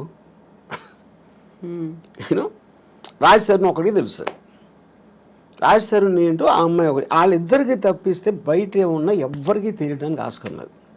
మీరు ఒక ఇంట్లో ఉమ్మడి కుటుంబంలో కూడా బెడ్రూమ్లో భర్తకి భార్యకి ఏం జరుగుతుందని మిగతా ఫ్యామిలీకి తెలియడానికి కూడా ఆస్కారం లేదు. అదంత పర్సనల్ ఇష్యూ అది. సో ఇప్పుడు సరికొత్తగా అడల్టరీ సుప్రీంకోర్టు తీర్పునిచ్చింది, ఇలాంటివన్నీ కూడా యూజ్ చేసుకొని లివింగ్ ఇన్ రిలేషన్, వీటన్నిటి గురించి మాట్లాడి వాదించుకోవడం అనేది కూడా బాగా పెరిగింది కదా. వీటన్నిటిని ఎలా చూస్తారు మరి మీరు? That's what I'm saying. Legal aspect అనేది ఒక పాయింట్ ఏది కరెక్ట్. ఇప్పుడు ఒక వీకర్ సెక్షన్ని మీరు ఎక్స్ప్లాయిట్ చేస్తున్నారు, అది విమెనా లేకపోతే ఎస్సీ ఎస్టీయా whatever. Most of the time courts ఆ రూల్స్ ఫ్రేమ్ చేసి they want to support somebody to strengthen a possibly weak person. ఇప్పుడు కారు వచ్చి స్కూటర్ని గుద్దితే స్కూటర్ ఎవరిది ఎక్కువ తప్పు ఉన్నదానికి వాళ్ళు ఆస్కారం ఎక్కువ ఇస్తారు. సారీ కార్, ఎందుకంటే బలవంతం ఇది కాబట్టి. డబ్బు ఉన్నోడు పేదవాడిని కొడితే ఆయనకు, అప్పుడు పేదోడు డబ్బు ఉన్నోడిని కొట్టాడంటే నమ్మటానికి కొంచెం ఈజీ కాదు. ఎందుకంటే పేదోడు ఎందుకు కొడతాడు అన్న ఫీలింగ్ వీళ్ళు వస్తుంది, బలం వాళ్ళ దగ్గర. కరెక్ట్. అప్పుడేంటి, ఒక అమ్మాయి వెళ్ళి కంప్లైంట్ ఇస్తే నన్ను ఇలా మాలేజ్ చేశారు అని, అది definitely they will believe that more. వల్నరబుల్గా ఉన్నారు, vulnerable weaker section, women are the weaker sex అనేది ఒక జనరల్ ఆస్పెక్ట్ ఉంది కాబట్టి దాంట్లో కొంతమంది విమెన్ మిస్యూజ్ చేయొచ్చు. సుప్రీంకోర్టు కూడా చెప్పింది, we are aware that this will be misuse by some people, but in the absence of anything better ఏర్పడింది. సో అది it will be a very complicated issue. ఎందుకంటే ఇప్పుడు లేటెస్ట్గా వచ్చిన బిఎన్ఎస్ లాస్లో మొత్తం డిజిటల్ ఎవిడెన్స్ ఇది అన్నీ చెప్పినప్పుడు, ఇప్పుడు ఒకడు అంటాడు ఒక అమ్మాయిని నేను పెళ్లి చేసుకోవాలి, ఆ రోజు నిజంగా ఫీల్ అయి ఉండొచ్చు. ఎమోషన్ అనేది it is never a permanent thing. మీకు అప్పుడు ఉన్న మెంటల్ స్టేట్లో ఒక ఫీలింగ్ వస్తుంది, అది వాడికి 2 days అయిపోవచ్చు అది. ఇప్పుడు మీరు అప్పుడు అలా అన్నావు కదా, అన్నందుకే నేను ఆ రోజు నేను ఫిజికల్గా ఇంటిమేట్ అయ్యాను, అది అప్పుడు ఇది మోసం చేసినందుకు వస్తుంది అని అంటే అప్పుడు దానికి ఇంక అంత ఎక్కడ ఉంటుంది? మీరు ఒక బిజినెస్ డీల్ చేశారు, నీకు మీకు ఇన్వెస్ట్ చేస్తాను అని చెప్పాడు ఒకడు నాకు. ఆ తర్వాత 3 రోజులు 4 రోజులు అయ్యాక హీ డింట్. ఆ రోజు చెప్పినందుకే నేను ఎలా అయ్యాను, ఇప్పుడు నేను మానసిక స్థాపం చేస్తే నేను వెళ్ళి చచ్చిపోతాను అంటే అది ఇంకా అసలు అవుతుందా ఇంకా ఎనీథింగ్. సో మీరు ఒక విధంగా చూస్తే మీరు అసలు రిలేషన్షిప్స్లోకి వెళ్ళటానికి భయపడే అంత ఇది వచ్చేసింది ఒక విధంగా చూస్తే, ఏది ఈ లాస్ ఇలాంటివి అని. At the same time it is also true that women will be exploited. ఎందుకు? By men. ఇప్పుడు నా ఆల్వేస్ బిలీఫ్ ఏంటంటే man is he pretends love for sex, he gives love, pretend maybe not the right word. Women gives sex for in exchange for love. అక్కడ మీకు by నేచర్లోనే ఉంది అదే ఆ differentiation. ఆ natural ఇన్స్టింక్ట్ని curb చేయడానికే మీకు legal system, moral system, social systems వస్తాయి. కానీ ఇందులో ఉన్న ఫ్లా ఏంటంటే ఏది కూడా they don't know the actual things what's happening and how can they be జడ్జ్మెంట్లు. ఇప్పుడు ఈ అమ్మాయికి బోర్ కొడుతుంది, బోర్ కొట్టినందుకు బోర్ కొట్టిందని ఎవడన్నా యాక్సెప్ట్ చేస్తాడు అసలు? అలాంటిది అతనికి ఇంకో ఎఫ్ఐఆర్ ఉంది, నన్ను కొడుతున్నాడు లేకపోతే ఏదో చేస్తున్నాడు అంటే కొంచెం అన్న మీనింగ్ ఉంది. ఈజ్ బోరింగ్ అంటే why should she live her life with boring person? అది తన ఇష్టం కదా. మనమేమో ఒక సలహా ఇచ్చేసి దానికోసం చేయొద్దు అని మన లైఫ్ అయితే ఆ అమ్మాయి అంతా లైఫ్ అంతా బోర్ కొట్టి చచ్చిపోవాలండి. So I think to get into personal emotional spaces is wrong for any kind of a system. అప్పుడేంటి, ఇలా జరుగుతుందని తెలిసిన దానికి మీరు ఎడ్యుకేట్ చేయాలి. మీకు పెళ్లి చేసుకుంటానని చెప్పి తర్వాత చేయకపోతే అది మీరు కన్సిడరేషన్లోకి తీసుకున్నారా అని ఎడ్యుకేషన్ అనేది most important. So in other words ఏమంటున్నానంటే ఒక వాట్ డు ఐ సే, ఇప్పుడు మీరు ముందు పెళ్ళి అవ్వక ముందు లేకపోతే సీరియస్ రిలేషన్షిప్ వెళ్ళక ముందు ఇఫ్ యూ టాక్, ఒకవేళ ఇది ఫెయిల్ అయితే, నేను అనుకుని చేయలేకపోతే, మన రిలేషన్షిప్ అనేది బ్రేక్ అయిపోతే ఏంటి అనేది చాలా ఇంపార్టెంట్ క్వశ్చన్ టు డిస్కస్. అది ఎవరు చేయరు, ముందే మాట్లాడుకోవాలి. ముందు చేయరు. అది ఎందుకు చేయరు? అప్పుడు వాళ్ళకున్న మైకంలో అసలు నువ్వు తప్ప నేను లేను అని డ్యూయెట్లు ఊహించుకునే మెంటల్ స్టేట్లో అలాంటి కాన్వర్సేషన్ ఎవరు చేయరు. అది మస్ట్గా ఉండాలి. ఇప్పుడు అగ్రిమెంట్ ఉంది, ఇప్పుడు మీరు నేను కలిసి ఏదో బిజినెస్ పెడుతున్నాం, మన ఇద్దరం ఎంతో క్లోజ్ అయినా అగ్రిమెంట్ ఎందుకు రాసుకుంటున్నాం? టర్మ్స్ అండ్ కండిషన్స్ మనం కొన్ని గ్రాంటెడ్గా నేను ఓరల్గా చెప్పు, లేకపోతే రాము అలా చేయలే, కవిత గారు అలా చేయర్లే అని నేను మైండ్లో అనుకున్న దానికి అన్ని పేపర్ మీద పెట్టడానికి ఉన్న difference. That is why agreement is there. అప్పుడు అగ్రిమెంట్ అనేది బిజినెస్లోనే కాకుండా it's also been emotional complex. ఎందుకంటే ఇన్స్టిట్యూషన్ అనేది మనకి మ్యారేజ్ ఇన్స్టిట్యూషన్ ఆర్టిఫిషియల్గా వచ్చింది, that is not natural. Anything which came out of an artificial sense of a certain system you should have an agreement. అప్పుడు ఏమంటారు దాన్ని, బ్రీచ్ ఆఫ్ కాంట్రాక్ట్లో ఏ టర్మ్స్లో అయితే నేను ఇక్కడి నుంచి వెళ్ళిపోతాను, ఇవి నేను అనుకుని ఇవి జరగకపోతే లేకపోతే ఇలా జరిగితే వీటన్నిటిలోంచి మాత్రం I will be free to come out అనేది మీరు ముందు మాట్లాడుకోండి. అప్పుడు ఆస్పెక్ట్లో అసలు యాక్చువల్గా ఆ మ్యారేజ్ ఎగ్జిస్ట్ అవడానికి ఎక్కువ ఛాన్స్ ఉంది.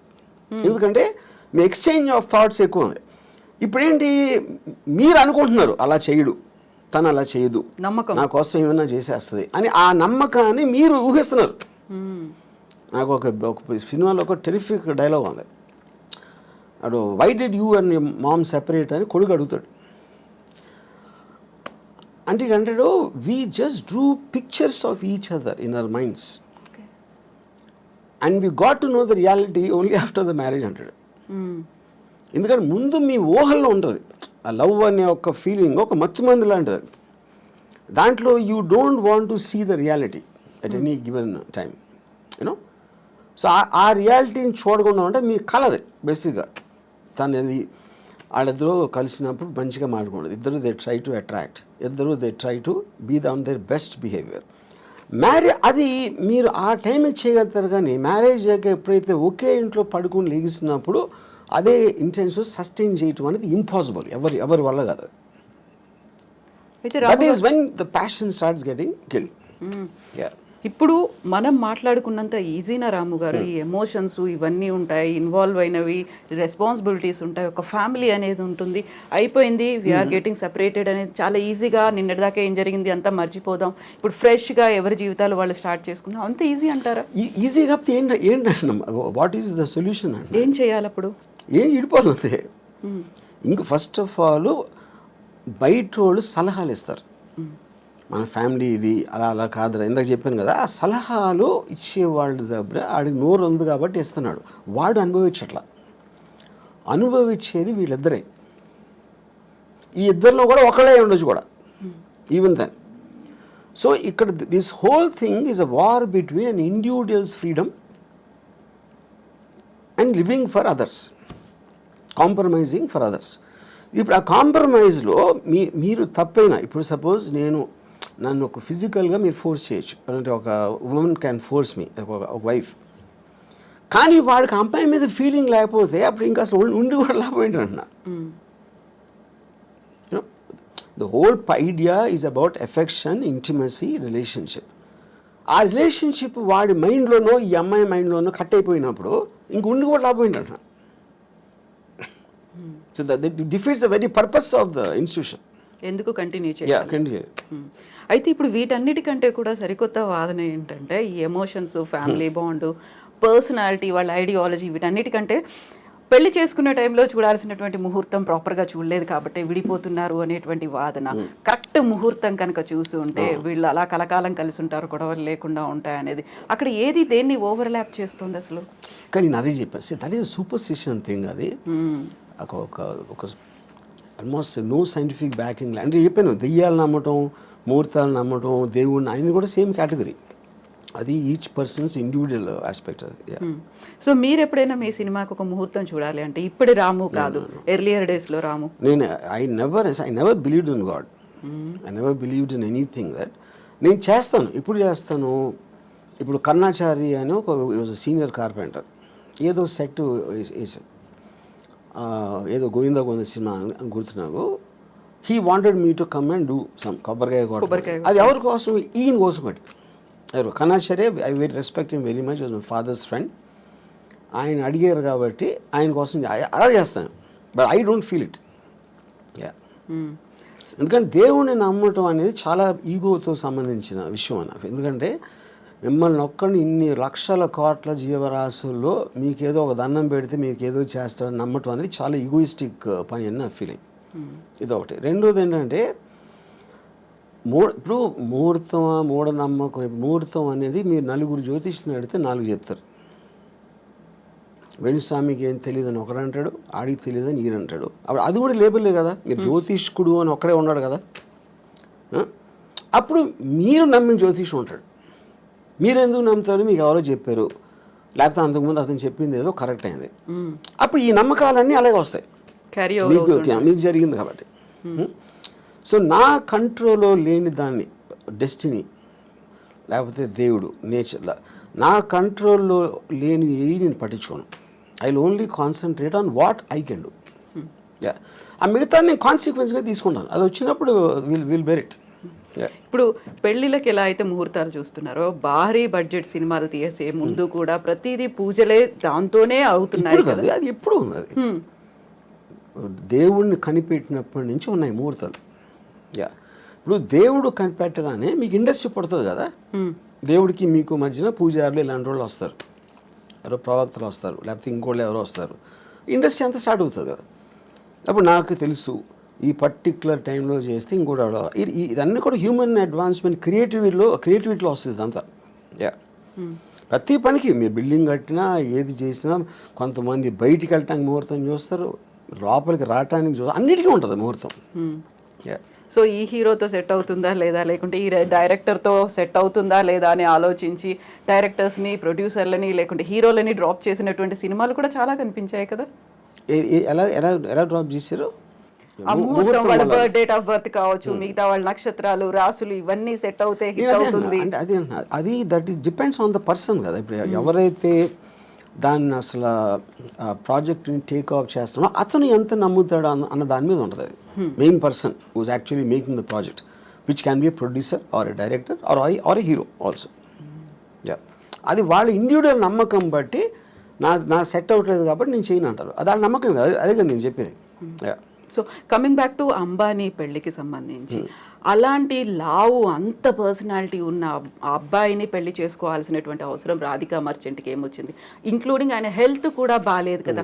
ఇలాంటి ఒపీనియన్ ఇలా అది I think it's very obvious. ఇప్పుడు ద బెనిఫిట్స్ అవుట్వే ద అంటే మీరు అంటే ఇప్పుడు నాకు ప్రతి అమ్మాయికి ఇలాంటి వాడు కావాలని ఉండదు అనుకున్నది.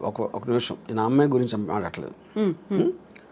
అది లేదు, కానీ ఇది ఉంది ఏదైతే దీనికన్నా బెటర్ అంటే యూ మేడ్ కాంప్రమైజ్. యా, ఇది నేను జనరల్గా చెప్తున్నాను. ఎగ్జాక్ట్లీ ఆ అమ్మాయి పర్టికులర్గా దేనికి అట్టాగినా ఆ అమ్మాయి నాకు తెలీదు. నేను అమ్మాయిల మైండ్ స్టేట్లో నేను లేను కాబట్టి I can't make a comment on her. But if you want me to speculate on that, మీకు కావాల్సింది లేదు కానీ అతని దగ్గర వేరే ఉన్నాయి ఏదైతే అది కాంపెన్సేట్ చేస్తుందంటే చేస్తాం. ఇప్పుడు ఒక అమ్మాయి ఒక పెళ్ళిలో ఒక అమ్మాయి బాగాలేదు అనుకోండి, కానీ విపరీతమైన ఆస్తుంది. అప్పుడు అబ్బాయి ఏమనుకోవచ్చు, అమ్మాయి అందంగా లేదు కానీ అమ్మాయితో వచ్చిన ఆస్తి అమ్మాయి కన్నా అందంగా ఉంది, నాకు ఆ చాయిస్ లేదు. వీడు కావాల్సిందేంటి, అమ్మాయి అందంగా ఉండాలి, ఆస్తి ఉండాలి అనే ఆప్షన్ దొరకనప్పుడు ఇక్కడ మీకు ఆస్తి ఎక్కువ అమ్మాయి ఎక్కువ అనేది వస్తుంది సజెషన్. వెయిటేజ్ దేనికి ఎక్కువ. తర్వాత దానికోసం అదేంటి అమ్మాయి అందాన్ని సాక్రిఫైస్ చేసి ఆస్తి అనుభవిద్దాం అనుకోవచ్చు, లేకపోతే ఇంట్లో ఉంచి నేను వేరే అమ్మాయిలతో ఉంటాను అని ఆడు ఇంకో ప్లాన్ చేసుకోవచ్చు, రకరకాలు ఏదైనా అవ్వచ్చు. But the point is all of us we will choose the options available to us. ఒక పేద ఇంటి అందమైన అమ్మాయి భార్యగా కావాలా, లేకపోతే చాలా రిచ్ పర్సన్ అందం లేని అమ్మాయి కావాలా అనేది అప్పుడు మీరు దేనికి ఎక్కువ వాల్యూ ఇస్తారన్న దాని మీద ఆ ఇండివిజువల్ మీద డిపెండ్ అవుతుంది. యా. సో ఇప్పుడు నాగ చైతన్య శోభిత మ్యారేజ్కి సంబంధించి కూడా ఎన్ని స్పెక్యులేషన్స్, అంటే వీళ్ళిద్దరి వల్లే సమంత కూడా విడాకులు తీసుకొని పోయింది, తను దూరం అవడానికి కూడా శోభితనే కారణం, ముందు నుంచి కూడా వీళ్ళకి రిలేషన్స్ ఉన్నాయి అనేది. సో రెండు రకాల వాదనలు, ఒకవైపు నాగ చైతన్య గురించి మాట్లాడే వాళ్ళు సపోర్ట్ చేస్తూ, సమంత గురించి మాట్లాడే వాళ్ళు సపోర్ట్ చేస్తూ, ఇదంతా ఓన్లీ వాళ్ళ సో ఇప్పుడు వీళ్ళందరూ కూడా they doing it for entertainment. ఆ ఇష్యూ అనేది కేవలం ముగ్గురికి సంబంధించింది, Chaitanya, Samantha and of course Sobhita garu. You know బయట వాళ్ళు మాట్లాడితే అందరూ మాట్లాడతారు, పొద్దున్న లేస్తే మనం మాట్లాడకుండా ఏంటి చేసేది. కొంతమంది ఇండివిజువల్గా మాట్లాడచ్చు, కొంతమంది మీడియాలో మాట్లాడచ్చు, కొంతమంది ఇందాక చెప్పారు కదా ఆవిడ స్వామి వాడేదో ఒక ప్రిడిక్షన్ ఇవ్వచ్చు, ఇలా రకరకాలు ఉంటారు. అదంతా కూడా సోషల్ ఎంటర్టైన్మెంట్. డైరెక్ట్లీ ఎఫెక్ట్ అయ్యే పీపుల్ ఆ ముగ్గురి. ఆ ముగ్గురు ఏమనుకుంటున్నారు మనకు తెలియనప్పుడు దాని మీద మీరు ఎంటర్టైన్మెంట్ కోసం చేయండి, మనకు సంబంధం లేదు. సో ఇప్పుడు నాగార్జున గారు మీకు చాలా క్లోజ్, పెళ్ళికి పిలిచారనుకోండి, వెళ్తారా? నో, నాగార్జున కూడా పిలవడు ఇప్పుడు రారు అని అర్థమైంది ముందు నుంచి. నాకు పెళ్ళిళ్ళకి వెళ్ళటం one of the biggest issues ఏంటంటే అందరు నవ్వుతా మాట ఏం చేస్తున్నారు ఈ మధ్యన. నాకు అలాంటి కైండ్ ఆఫ్ ఫార్మల్ కాన్వర్సేషన్స్ అంటే నాకు చాలా చిరాకు పడుతుంది. అందుకని అలాంటి ఈవెంట్స్కి వెళ్ళాను నేను ఎప్పుడు. నేను పెళ్ళిళ్ళకి అదే చావులు కూడా వెళ్ళాను, సేమ్ పెళ్ళిళ్ళకి చావులకి రెండు ఒకటే నా దృష్టిలో.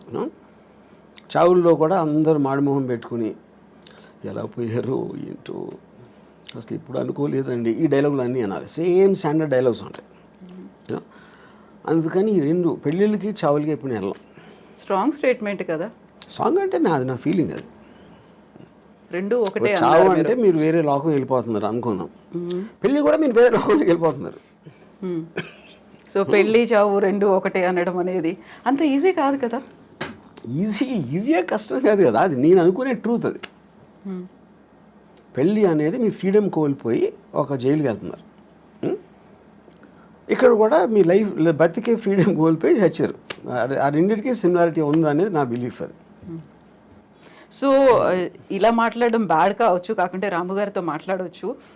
What if end stage Ramu garu ఎలా ఉండాలనుకుంటున్నారు, ఏం జరగాలి, ఎలా ఉంటే బాగుంటుందని? ఎండ్ స్టేజ్ ఇప్పుడు నేను నా పనులు చేసుకునే, అంటే నేను ఎవరి మీద డిపెండ్ అవ్వకుండా నేను చేయగలిగే, నేను చేసుకోలేని రోజు వచ్చినప్పుడు డెత్ అనేది వస్తుంది. డెత్ నేను ఏం చేయలేను. బతికుడిని కూడా ఏం చేయను అనే రోజు వస్తే నేను చచ్చిపోతాను. ఎందుకంటే I want to see what happens in the next after the death. Yeah ఎలా ఐ హ్యావ్ మై వేస్. మీరే చచ్చిపోతాను అంటే yeah I will see the most least painful death ఏంటనేది అది రీసెర్చ్ చేసి నాకు ఆల్రెడీ ఉన్నాయి నా దగ్గర ఐడియాస్. అంతే. ఎందుకంటే యూ డోంట్ నీడ్ లివింగ్ అనే పర్పస్ లేదు. If you are not able to do what you want to do, అప్పుడు బతకడం ఎందుకు అసలు? ఊరికనే చెట్టులాగా హాస్పిటల్ బెడ్ మీద ఉంటాం, అదే కదా point, you know. So if you're not enjoying your life, you have no reason to live. ఇది ఇంకొక ఎక్స్ట్రీమ్ కదా, చాలా ఈజీగా పోవచ్చు, లేకుంటే ఇలాంటి పెయిన్ఫుల్ అనేది లేకుండా.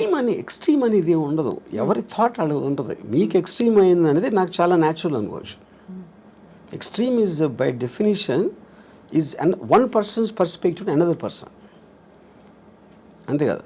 ఎక్స్ట్రీమ్ అంటే ఇప్పుడు మీ దానికి ఉన్న దానికన్నా ఇంకా ఎక్కువ డీపర్ ఇంటెన్సిటీతో నమ్ముతూ ఉంటే అది ఎక్స్ట్రీమ్ అవుతుంది. ఇప్పుడు టెర్రరిస్ట్ ఉన్నాడు, ఎక్స్ట్రీమ్ అని ఎందుకు అంటాం ఎక్స్ట్రీమిస్ట్ అని?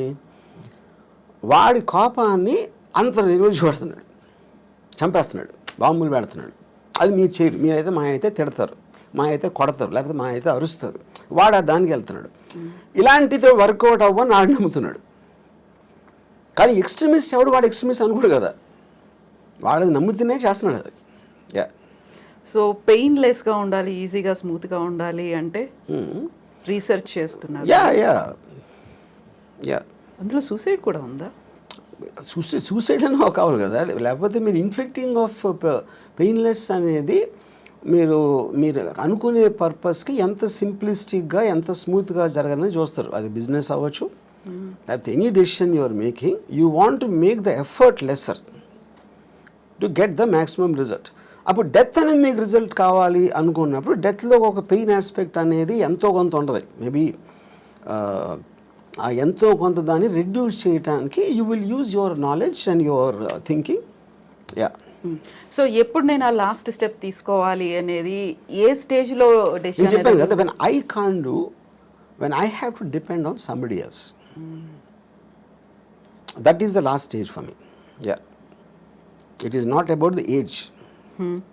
ఇప్పుడు సపోజ్ నాకు ఇప్పుడు మీ స్టూడియోకి ఇంటర్వ్యూకి వచ్చాను, ఇప్పుడు వెళ్తా ఒక యాక్సిడెంట్ అయిపోయి నా కాళ్ళు పోయినాయి అనుకోండి for example. So I might do it now only. లేదా నాకు 80 years 90 years వచ్చినా కూడా నేను ఇంకా చేయగలుగుతున్నాను అంటే I might not do it. So the point is not about the age, it's about your fallibility. So మనం డొనేషన్స్ వీటన్నిటి గురించి మాట్లాడుకున్నాం. ఇలాంటి సడన్ డెత్ ఏదైనా వచ్చింది అనుకున్నప్పుడు నా హార్ట్ డొనేట్ చేయండి, లేకపోతే నా ఐస్ డొనేట్ చేయండి, నా కిడ్నీస్ డొనేట్ చేయండి, ఇలాంటి జీవన్ దాన్ అనే కాన్సెప్ట్ వచ్చింది కదా.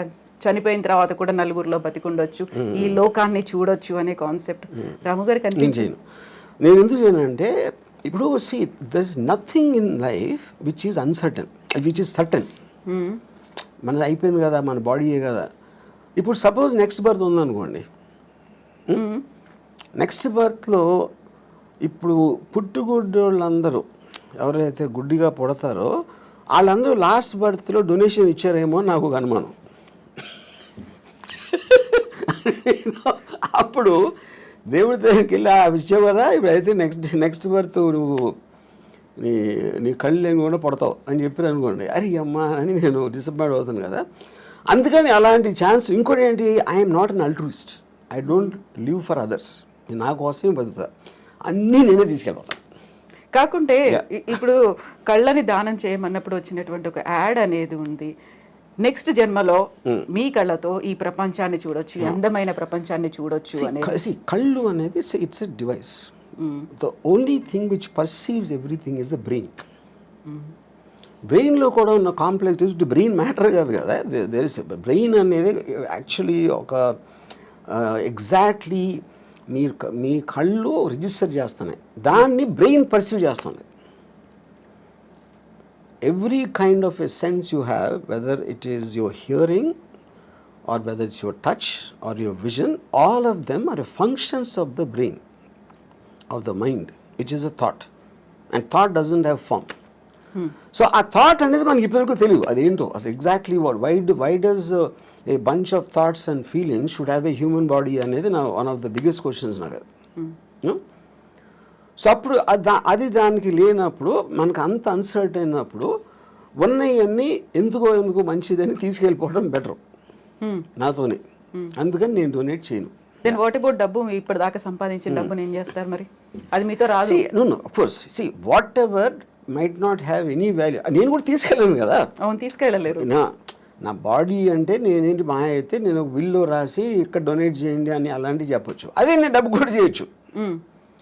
అది చేయకపోయినప్పుడు they will send me as it is. But money and this మీరు మీరు చెప్పకపోయినా సరే it will rightfully go to whatever the legal aspect of the hereditary laws ఏదైతే ఉన్నాయో దానికి వెళ్తుంది. So I'm not in control of that. నేను బతికున్నప్పుడే ముందే నేను అనుకుంటే ఇస్తాను, అది ఎలాగే ఇస్తారు కదా, చాలామంది చేస్తారు. వాళ్ళు దానాలు ఇవ్వచ్చు, ఎవరికో రాసేయచ్చు, ఏదో చేస్తారు. Anyway that happens. సో ఇప్పటిదాకా మీరు ఏ దానము చేయలేదు, చెయ్యరు కూడా అస్సలు? బ్లడ్ డొనేషన్ దగ్గర నుంచి నెవర్. నా ఇష్టం వచ్చిన వాళ్ళకి నేను ఐ గివ్ మనీ. జనరల్ పీపుల్కి నేను they have to have some connection to me. If they are in need మిమ్మల్ని అడిగారు అంటే, if they are in need మిమ్మల్ని అడిగారు ఆ టైం అంటే నాకు వాళ్ళ మీద ఫీలింగ్ బట్టి అడిగారు కాబట్టి ఇవ్వడం అనేది ఉండదు. అంటే ఇప్పుడు సపోజ్ ఒక అంటే ఇప్పుడు డొనేషన్ ఎప్పుడు మీరు ఒక వికలాంగులు లేకపోతే పేదలు లేకపోతే మన ఏమంటారు దాన్ని ఎయిడ్స్ అంటే ఎయిడ్స్ వచ్చినప్పుడు చెప్తున్నాను. అంటే I'm just what ever comes to my memory అలాంటి ఆస్పెక్ట్స్లో. ఎందుకంటే ఒక జాలి ఉండాలి, ఒక ప్రజలకు సేవ చేసే. ఇప్పుడు నేను సేవ చేసేది కేవలం అందమైన అమ్మాయిలకి. ఇప్పుడు నేను ఒక పర్టికులర్ టైంలో నేను ఒక అమ్మాయి నేను మాట్లాడుతూ ఉంటే అమ్మాయి ఢిల్లీ నుంచి వచ్చింది. తను ఆ పార్టీ మన కేజ్రీవాల్ అరెస్ట్ గురించి మాట్లాడతాను. నేను వేసుకున్న డ్రెస్సు చాలా అందంగా ఉన్నావు. నేను అది అనుభవిస్తున్న టైంలో నువ్వు కేజ్రీవాల్ అరెస్ట్ గురించి మాట్లాడతావు. అలా కేజ్రీవాల్కి నాకు సంబంధమే లేదు. అప్పుడు ఆ టాపిక్ మూలాన నేను ఆనందించే ఆస్వాదన తగ్గిపోతుంది, అది డిస్టర్బ్ చేస్తుంది. అప్పుడు నీకన్నా కేజ్రీవాల్ నాకు ఎందుకు ఇష్టం అవ్వాలి, నువ్వెందుకు అనుకుంటున్నావు నాకు చెప్పాను. ఇప్పుడు ఇక్కడ పాయింట్ ఏంటి, she is concern about Kejriwal. Kejriwal లేకపోతే ఢిల్లీ పబ్లిక్ ఏమవుతారు, బీజేపీ వాళ్ళు ఏదో మోసం చేస్తున్నారు, బీజేపీ వాళ్ళు కొట్టబానుతున్నారు, ఇది అది అని చెప్తే నాకు బీజేపీ సంబంధం లేదు, కేజ్రీవాల్ లేదు, ఢిల్లీ ప్రజలు కూడా లేదు, కానీ నువ్వంటే ఉంది. అప్పుడు ఎవరి మీద నాకు ఇష్టం, మీకు వికలాంగ ఇష్టం అన్నప్పుడు నాకు అందమైన అమ్మాయి ఇష్టం. I'm just trying to give an example. So అప్పుడు నేను ఒక అమ్మాయి అందాన్ని కెమెరాలో బంధించడానికి నేను లక్షలు ఖర్చు పెడతాను. అదే లక్షలు వాళ్ళకి ఇవ్వచ్చు కదా, స్కూల్ కట్టేసేది కదా అంటే నేను చేయను. ఎందుకంటే I'm getting happiness out of that. నా కోసం ఖర్చు పెట్టుకున్నాను, అమ్మాయి కోసం కాదు. ఎవరి మూలానైతే నాకు హ్యాపీనెస్, నాకు అనేది అండర్లైన్ పాయింట్ అక్కడ. అప్పుడు పవర్ఫుల్ మెన్, బ్యూటిఫుల్ విమెన్, ఇలాంటి కొన్ని కేటగిరీస్ ఉంటాయి నాకు, వాటి మీద ఖర్చు పెడతాను. ఆ అమ్మాయి రియాక్షన్ ఏంటప్పుడు? Now she started laughing. ఎందుకు laughing? Because why is Kejriwal Delhi people and they are better than your beautiful body అని అడిగా. అది నాకు చెప్పాను. నేను చెప్తున్నాను క్లియర్గా, నాకు నువ్వే ఇష్టం, వాళ్ళు కాదని. నీ బాడీ కన్నా వాళ్ళు ఎందుకు నాకు ఇష్టం ఉండాలి అని నువ్వు చెప్పాను. Maybe in the way I talked and all that she suddenly started laughing. ఎందుకంటే ఆన్సర్ చెప్పలేక. సో కేజ్రీవాల్ గురించి వాటి గురించి అసలు మిమ్మల్ని అడగొద్దు, పాలిటిక్స్ గురించి, దేని గురించి, unless I'm interested. I might have been interested in suppose మన వైసీపీ దాంతో once the election is I'm film maker. ఆ ఫిల్మ్ మేకర్ నేను అనుకుందా తీసాను, అయిపోయింది, ఎలక్షన్ అయిపోయింది, రిజల్ట్ వచ్చింది. So I'm off that. అంటే ఒక పర్టికులర్ సినిమా తీస్తున్నప్పుడు ఆ సినిమాకి సంబంధించిన టాపిక్లో కాన్సన్ట్రేట్ చేస్తాను. సత్య తీసినప్పుడు I was very much in to the under world for example. 26/11 తీసినప్పుడు టెర్రరిజం, ఇంకోటి ఏదో తీసినప్పుడు ఆ పర్టికులర్ సినిమా ఉన్న మూడ్లో నా కాన్సన్ట్రేషన్ అనేది డైవర్ట్ అవుతూ ఉంటుంది ఆ మ్యాటర్ బట్టి. యా, సో ఇప్పుడంతా శారీ మీదే ఉందా? బికాజ్ కరెంట్ ప్రొడక్షన్ కనుక. యా, ఆ తర్వాత మళ్ళీ ఆ మూడ్ మారుతుంది. మారచ్చు. సో రంగీళ తీసినప్పుడు అదొక రకమైన మూడ్లో ఉన్నారు. అంటే అంటే మన మైండ్ స్టేట్ ఆ వర్క్లో ఉంది కాబట్టి దానికి రిలేటెడ్ సబ్జెక్ట్స్ మీద ఆటోమేటిక్గా మీకు అటెన్షన్ ఎక్కువ ఉంటుంది. యా, సో ఈ సినిమాలు తీసిన ప్రతి దాంట్లో కూడా అమ్మాయే కనిపిస్తుంది, అమ్మాయి డ్రెస్సింగ్ కనిపిస్తుంది, అమ్మాయిలో ఉన్నటువంటి ఆ బ్యూటీ అనేది కనిపిస్తుంది. ఇంకా ఇంతకు మించి బియాండ్ ఇంకా మీరు ఆలోచిస్తారని మేము ఎక్స్పెక్ట్ చేయొద్దు, అంతే కదా? అని ఇందాక చెప్పాను కదా నేను. అంతే. My primary thing are powerful men and sexy women, beautiful sexy women. You know, దానికి రిలేటెడ్ మ్యూజిక్ ఉండొచ్చు, దానికి రిలేటెడ్ ఇంకా ఏదో ఒక కాంటెక్స్ట్ ఆఫ్ సమ్ షూటింగ్ ఒక సీన్ అలాగే, but all of them are again coming back to the same thing. నేను సినిమాలోకి వచ్చింది శ్రీదేవి గారిని డైరెక్ట్గా చూడటానికి వచ్చాను, అంతేగాని మంచి సినిమా తీద్దాం, మంచి ఎంటర్టైన్మెంట్ ఇద్దాం, ఫ్యామిలీ అందరూ చూడదగ్గ సినిమా అని నేను ఎప్పుడు రాలేదు. అలాంటి సినిమాలు ఏదో వచ్చి ఉంటే అది బై ప్రోడక్ట్గా వచ్చినాయి, కానీ అది నా మెయిన్ ఇష్యూ కాదు. ఫోకస్ కూడా పెట్టలేదు. నా యాక్చువల్ ఫస్ట్ ఇంటర్వ్యూలోనే నేను చెప్పాను, నాకు సినిమాల్లో నేను వచ్చింది Amitabh Bachchan's gun and Zeenat Aman's thighs అని చెప్పాను. నన్ను ఫస్ట్ సినిమాకి అట్రాక్ట్ చేసింది ఈ రెండు. యా, సో ఇప్పుడు శ్రీదేవి, అందుకని నా బయోగ్రఫీ గన్స్ అండ్ థైస్ అని పెట్టిన పేరు. అవును. శ్రీదేవి మీద ఇష్టం, బోనీ కపూర్ ప్రొడ్యూస్ చేస్తారు, జాన్వీ కపూర్తో తీయమంటే తీస్తారా? ఎందుకు? నాకు Janhvi Kapoor I don't connect were. So Sridevi connection ఉంది కదా అక్కడ. కానీ శ్రీదేవి గారు పర్టికులర్ పర్సన్, ఆవిడికి పుట్టిన బిడ్డ, కానీ ఈవిడ శ్రీదేవి కాదు కదా. నాకు today somebody might like her more than Sridevi, అది వాళ్ళ పర్సనల్ విషయం. ఇప్పుడు నేను నా జనరేషన్లో నేను కాలేజ్ టైంలో ఉన్న నా మెంటల్ స్టేట్కి ఐ కనెక్టెడ్ శ్రీదేవి గారు. సో సేమ్ థింగ్ ఇప్పుడు అవ్వచ్చు. ఇప్పుడు నాకన్నా చాలా యంగ్ ఎవరు 20s 30s ఉన్నోళ్ళు దే మైట్ కనెక్ట్ జాన్వీ, చాలా శ్రీదేవి గారు కానీ చాలా ఎక్కువ చేయొచ్చు, అది వాళ్ళ ఇండివిజువల్. ఆ టైంలో కూడా somebody might like Jayaprada more, somebody might like somebody more, you know. అప్పుడు ఈచ్ ఇండివిజువల్కి వాళ్ళకున్న పర్సనల్ పర్స్పెక్టివ్ అనేది డిఫర్ అవుతుంది. సో శ్రీదేవి గారి మీద ఏదైనా బయోగ్రఫీ తీయాలి అంటే ఆలోచన? నో. శ్రీదేవి గురించి తీయాలంటే శ్రీదేవియే ఉండాలి అక్కడ, అంతే. పాయింట్ అది కూడా కాదు. అంటే ఇప్పుడు శ్రీదేవి గారి లైఫ్ హిస్టరీ అంటే నేను I want her to be a beautiful image in my mind. అలాగే ఉంది.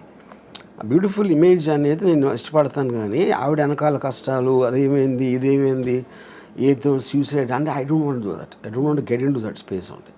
ఎందుకంటే ఒక పుట్టడానికి ప్రతి ఒక్కడికి అంటే అంటే ఇప్పుడు నా ఏజ్లో వెనక చూసుకుని ఏమేం చేశాను లైఫ్లో, ఏం అనుభవించాను అని ఒకసారి చూస్తే Sridevi garu one of the big reason. అలాగే Jayasudha garu is very big reason. Bruce Lee was a big reason. Ayn Rand is a big reason. వీళ్ళందరి ఎగ్జిస్టెన్స్ వల్లనే నా లైఫ్కి ఫుల్ఫిల్మెంట్ వచ్చింది. వీళ్ళని తీసేస్తే నా లైఫ్ బ్లాంక్. అసలు నేను వెనక్కి తిరిగి చూసుకుంటే కొంతమంది వ్యక్తుల్ని తీసేస్తే my life is a full blank. But so the people influence me. వాళ్ళు నాకు ఆనందం ఇచ్చారా, ఎక్సైట్మెంట్ ఇచ్చారా, మోటివేషన్ ఇచ్చారా, లేకపోతే ఒక పాత్వే చూపించారా, ఇవన్నీ కూడా వీళ్ళందరూ చేశారు. దాంట్లో she is a very important person. Yeah. So ఇప్పుడు బ్యూటిఫుల్ ఉమెన్తో పాటుగా పవర్ఫుల్ మెన్ అన్నారు. పవర్ఫుల్ మెన్ అంటే ఎవరి మీద cinema? Powerful men Dawood Ibrahim అవ్వచ్చు, బాల్ ఠాక్రే అవ్వచ్చు. అమితాబ్ బచ్చన్ యాక్టర్, అమితాబ్ బచ్చన్ చేసిన క్యారెక్టర్ బాల్ ఠాక్రే సర్కార్ అవ్వచ్చు. లేకపోతే అంటే ఇట్ ఈస్ ఎవరో పోలీస్ ఆఫీసర్లు, ఎవరో gangsters, terrorist, Osama bin Laden అవ్వచ్చు. All of them interest me. Yeah. Porn stars అవ్వచ్చు. ఇవన్నీ చూసాము. కిమ్ గురించి కావచ్చు, జిన్పింగ్ గురించి కావచ్చు, పుతిన్ గురించి కావచ్చు, ఇలాంటి మూవీస్ కూడా వస్తాయా? పవర్ఫుల్గా ఉన్నారు. డిపెండింగ్ ఆన్ అంటే ఆ పర్టిక్యులర్ మనిషిలో ఉన్న డ్రామా బట్టి. ఇప్పుడు జీపింగ్ సూరి నాకు పెద్ద తెలియదు, ఆయన అంటే చైనా గురించి అంత నేను ఎప్పుడు కాన్సన్ట్రేట్ చేయలేదు. Putin I know, but I feel Saddam Hussein is a great character. అంటే సినిమా స్టోరీకి సంబంధించిన ఇది అని చెప్పేది. యూనో, అలాగా డిపెండ్స్. ఇప్పుడు ఐఎమ్ ఆల్సో ప్లానింగ్ ఒక film 9/11 World Trade Center attack ring leader Mohammed Atta అని, అతని మీద ఒక పిక్చర్ ప్లాన్ చేస్తున్నాను. సో పవర్ఫుల్ మెన్ అంటే ఇలాంటి వాళ్ళే కనిపిస్తున్నారు. అంటే హూ మేడ్ ఇంపాక్ట్, అంటే వాళ్ళు ఒక వరల్డ్లో ఒక మార్పు తీసుకొచ్చారు.